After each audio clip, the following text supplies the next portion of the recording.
Assalamualaikum. Halo anak-anak pintar. Apa kabar kalian hari ini? Alhamdulillah, luar biasa, selalu ceria. Jumpa kembali dengan Pak Warta di video pembelajaran secara online. Sebelum kita memulai materi pelajaran hari ini, Pak Warta ingatkan dulu, bagi kalian yang belum subscribe, jangan lupa tekan dulu tombol subscribe-nya. Kalian juga bisa like jika merasa video ini sangat bermanfaat. Dan silahkan tinggalkan komentar di bawah ini jika kalian ingin berinteraksi langsung dengan Pak Warta. Tentu saja dengan menggunakan bahasa yang sopan ya anak-anak pintar. Baiklah, mengawali pertemuan kita kali ini, marilah kita berdoa bersama menurut agama dan kepercayaan masing-masing. Berdoa dipersilahkan. Selesai.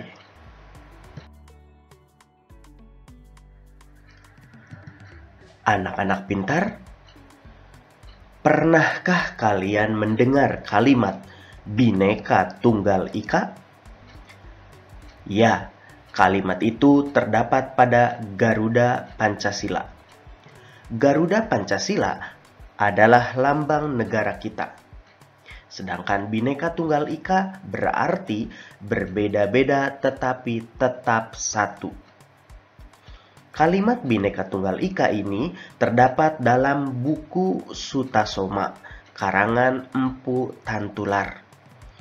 Empu Tantular hidup pada masa kerajaan Majapahit sekitar abad ke-14.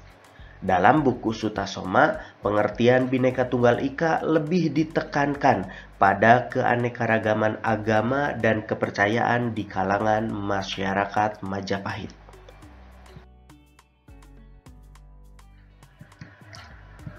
Bangsa Indonesia terdiri atas banyak suku bangsa.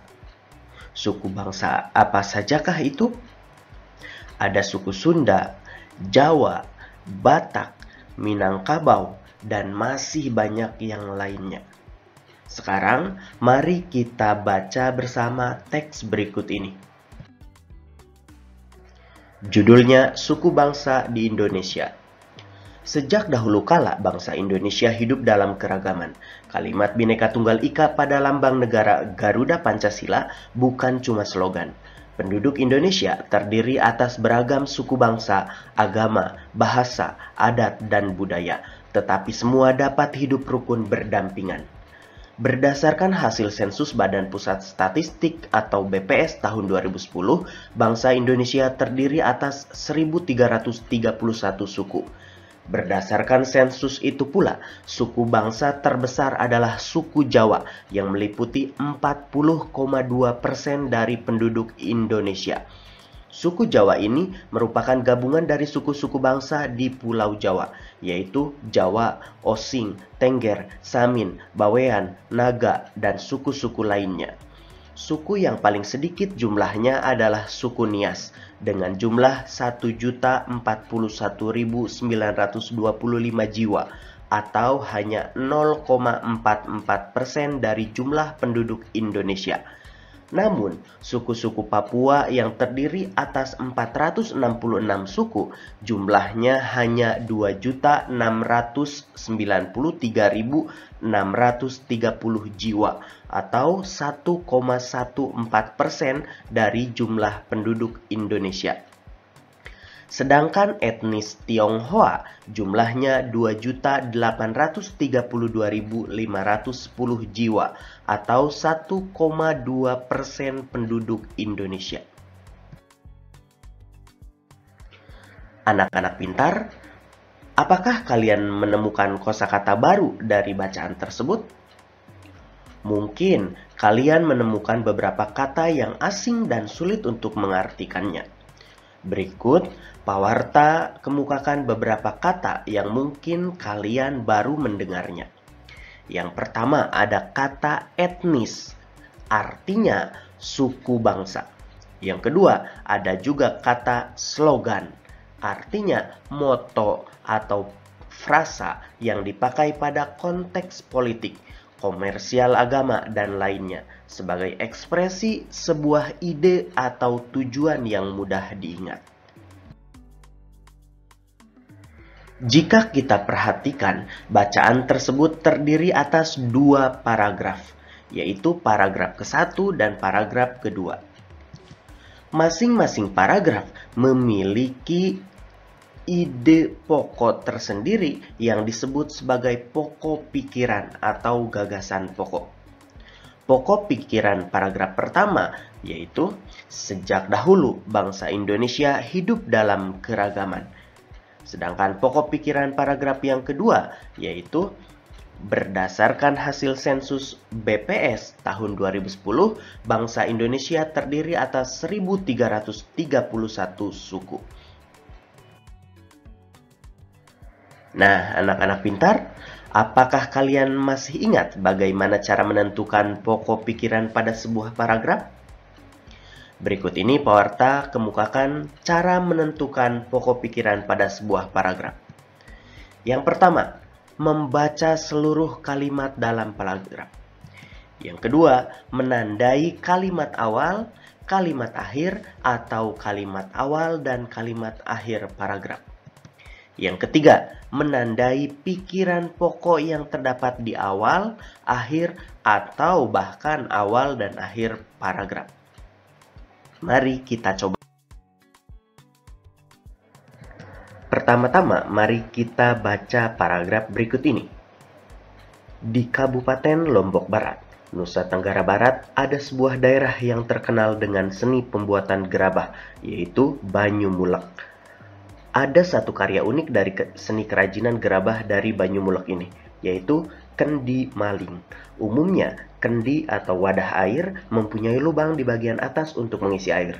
Namun, kendi dari Banyumulek ini mempunyai lubang untuk mengisi air pada bagian bawah. Konon, pada zaman dahulu, kendi ini dibuat untuk raja sebagai pengaman supaya maling yang berniat meracuni raja kebingungan mencari lubang di bagian atas kendi. Selanjutnya, kita tandai kalimat pertama dan kalimat terakhir dari paragraf ini. Ini adalah kalimat pertamanya. Di Kabupaten Lombok Barat, Nusa Tenggara Barat, ada sebuah daerah yang terkenal dengan seni pembuatan gerabah, yaitu Banyumulek. Sedangkan kalimat terakhirnya, konon pada zaman dahulu, kendi ini dibuat untuk raja sebagai pengaman supaya maling yang berniat meracuni raja kebingungan mencari lubang di bagian atas kendi.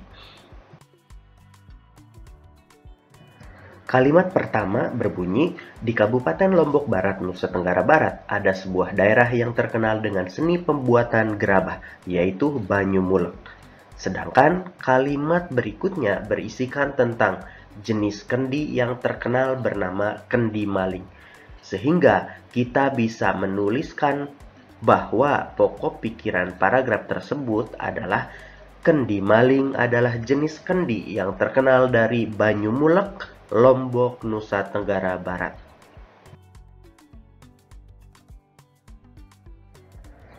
Sekarang saatnya kalian mengerjakan tugas. Bacalah paragraf berikut dengan seksama, kemudian jawab pertanyaan-pertanyaan yang ada berdasarkan isi paragraf tersebut. Masyarakat Pulau O di Maluku Tengah juga membuat gerabah yang disebut sempeh. Mereka kebanyakan membuat sempeh untuk keperluan rumah tangga. Ada sempeh yang digunakan sebagai kompor, tempat memasak makanan, dan membuat obat-obatan tradisional. Ada pula sempeh yang digunakan sebagai wadah suguhan yang berfungsi seperti piring. Setelah kalian membaca paragraf tersebut, sekarang kalian kerjakan soal-soal berikut. Nomor 1, tuliskan kalimat pertama paragraf tersebut. Nomor 2, tuliskan kalimat terakhir paragraf tersebut. Dan nomor 3, tuliskan pokok pikiran dari paragraf tersebut dengan menyimpulkannya. Selamat mengerjakan. Anak-anak pintar, dari kegiatan sebelumnya, kamu mengetahui bahwa di Indonesia terdapat ribuan suku bangsa. Setiap suku bangsa kemungkinan memiliki kebiasaan dan cara hidup berbeda. Salah satu contoh perbedaan cara hidup adalah transportasi. Pada zaman dahulu, alat transportasi menggunakan tenaga hewan, seperti pada gambar-gambar berikut. Ada yang menggunakan bendi, ada juga yang menggunakan pedati sapi, dan ada juga yang menggunakan pedati kerbau. Perhatikan baik-baik gambar bendi, pedati sapi, dan pedati kerbau tersebut. Dapatkah kalian melihat persamaan dari ketiga alat transportasi tradisional tersebut? Tentunya ada banyak persamaan. Salah satunya adalah ketiga alat transportasi tersebut menggunakan binatang yang sama-sama menarik beban berupa bendi atau pedati. Lalu, apa yang terjadi saat kuda menarik bendi? Bendi akan bergerak mengikuti arah kuda saat terjadi gerakan menarik dari kuda. Kemudian, apa yang terjadi saat kerbau atau sapi menarik pedati? Pedati akan bergerak mengikuti arah sapi atau kerbau saat terjadi gerakan menarik dari sapi atau kerbau tersebut. Sekarang, Pak Warta mau bertanya, apa yang terjadi saat kalian mendorong meja? Atau, apa yang terjadi saat kalian menarik meja? Yang terjadi adalah meja akan bergerak mengikuti arah dorongan atau tarikan kalian. Nah, aktivitas yang telah kamu lakukan terhadap meja sehingga bergeser disebut sebagai gaya.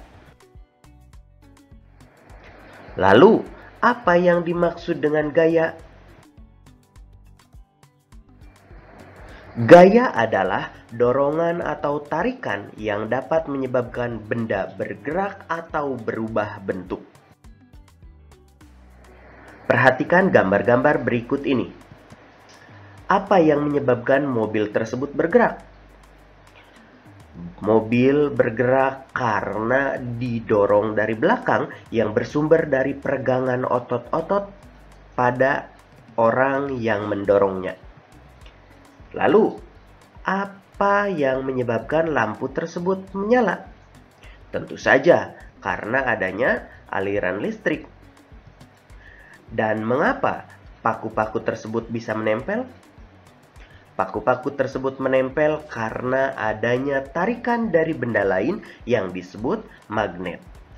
Kemudian, mengapa buah yang matang di pohon itu jatuh ke bawah, tidak ke atas? Karena adanya daya tarik dari bumi atau yang disebut dengan gravitasi. Terakhir, mengapa kursi roda lebih mudah didorong daripada kursi biasa?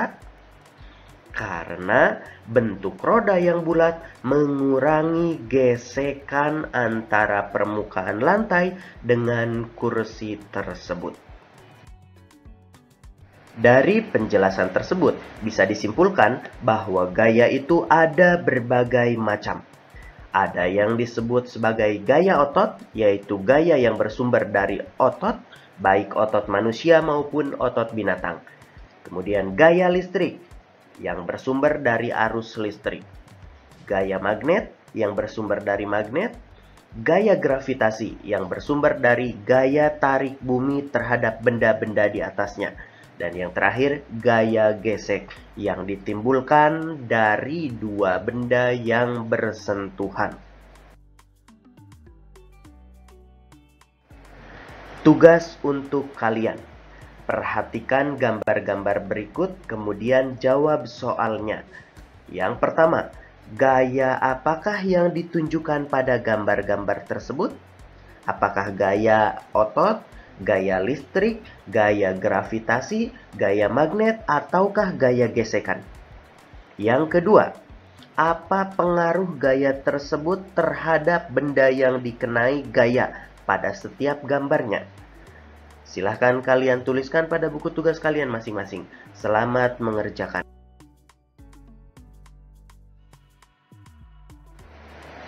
Anak-anak pintar, demikianlah materi pelajaran yang bisa Pawarta sampaikan pada hari ini. Pesan Pawarta untuk kalian, keberagaman yang ada di sekitar kita adalah kekayaan yang harus kita jaga dan lestarikan. Hindari perpecahan dengan teman meski berbeda suku, ras, dan agama. Akhir kata dari Pawarta, wassalamualaikum warahmatullahi wabarakatuh.